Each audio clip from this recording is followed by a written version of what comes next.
Bill, good afternoon to you. Yeah, the first time that we've seen the president in public since last Thursday when he came out to talk in the briefing room.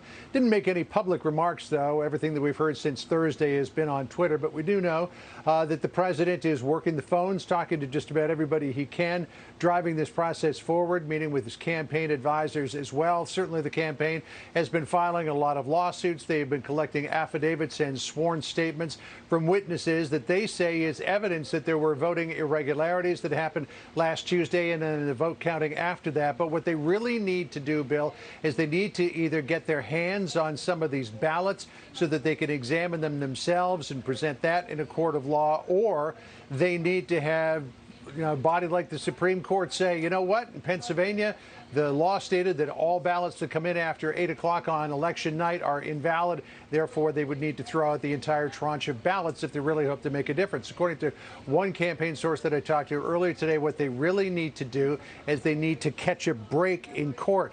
It's unclear how long all of this goes on, Bill. If they do catch that break in court, it means that it could go on for a long time. If they don't catch that break in court, it may be over sooner rather than later. But one thing is that if they do manage to prolong this process, we start to get into December. There comes a time when these electors have to be seated to vote on who will become president of the United States. And I'm told that the anger out there in these red states is so deep and so palpable that GOP legislators may have a difficult time seating Biden electors when it comes down to putting in place that process for the vote on December the 14th.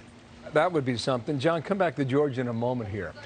Mike Pence was going to take a day or two off. That changed. How come?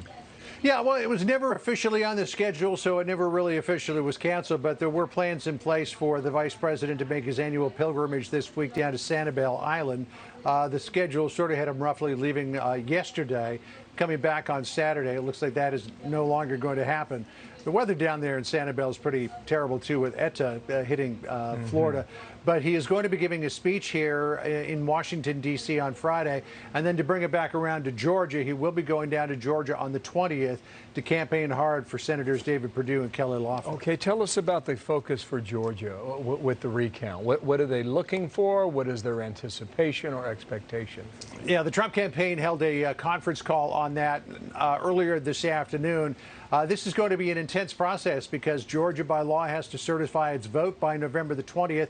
And this will be the first time in Georgia history that they have ever had a hand recount of all of the ballots. Currently, there's a margin of a little more than 14,000 in Joe Biden's favor. The Trump campaign hoping to turn that around. Congressman Doug Collins will be the Trump campaign's point person on that. Here's what he said in that conference call a short time ago.